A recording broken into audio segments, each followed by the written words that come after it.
Faranibaha from Madhura Sonia Public School, again with you with your class 12th political science. In the last lecture, we have already completed with the second unit of word politics, and that is the end of bipolarity. Students, here I would like to tell you one thing, that there have been a minor change in the syllabus this year, but of course we will be discussing that in detail once we meet. So in a part of the third chapter, that is the US hegemony, has been reduced and has been merged and added with the second chapter. So that we will be discussing later on when we move to that chapter. But before that, we will be now discussing the second chapter of the politics in India since independence. You must all be knowing, according to the old books, the second chapter is the era of one-party dominance, which we will not be undertaking right now because that chapter is reduced and merged with the later on chapter. So we will be moving towards a very important topic and a very important part of politics in India after independence, and that is the era of planning and development.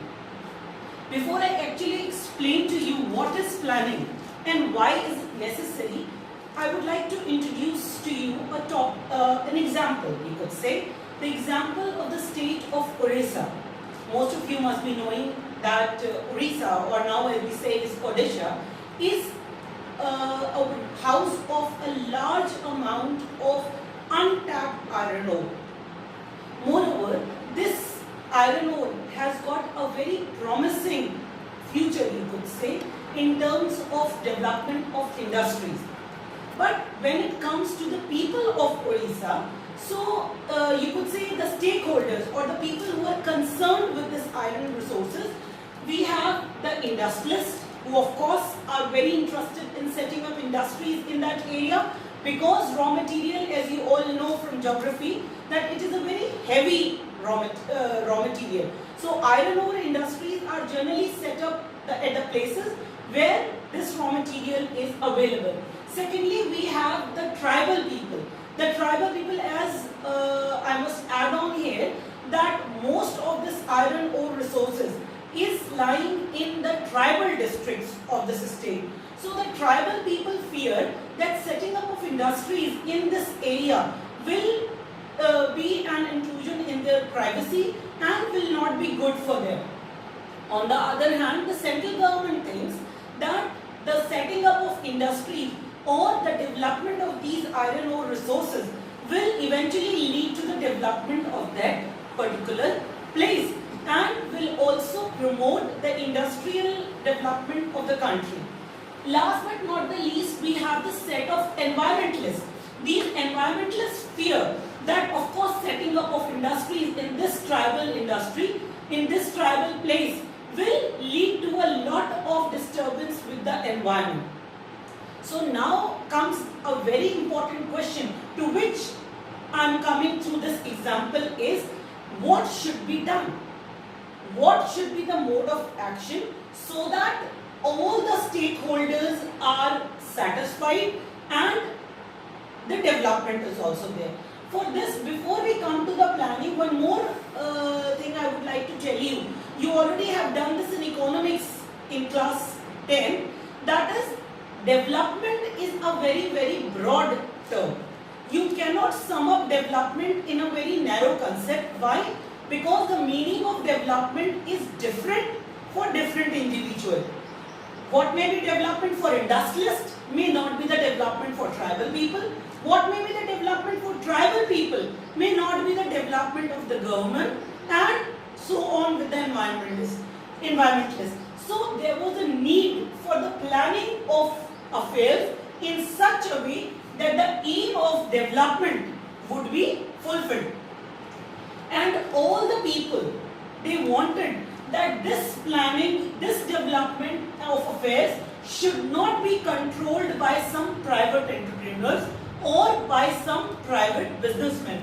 Why? Because of course for private businessmen the main concept will be of profit maximization, and that is what was not required after independence, because after independence the main responsibility of the government was first the task of poverty alleviation As we all know that India had suffered a lot in terms of property loss and other losses during the independence period while gaining independence. So the first responsibility of the government was the task of poverty alleviation, and the second and the very important responsibility was the task of social and economic redistribution.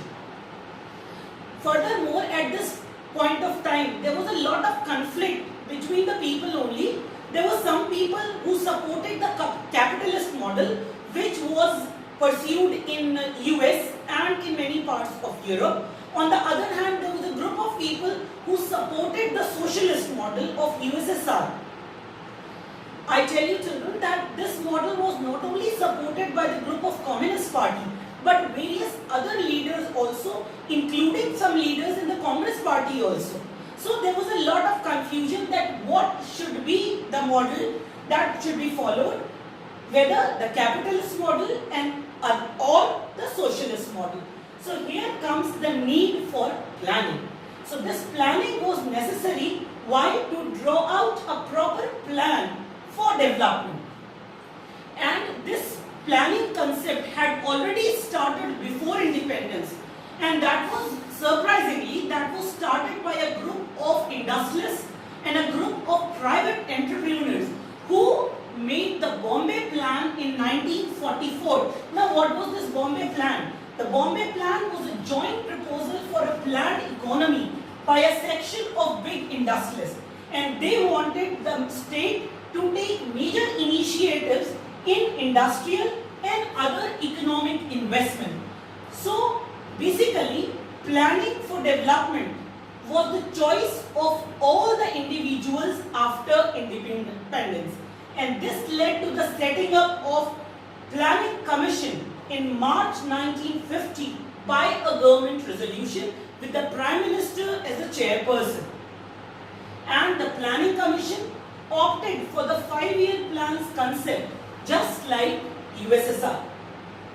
So actually, what was the main concept of this 5-year plan?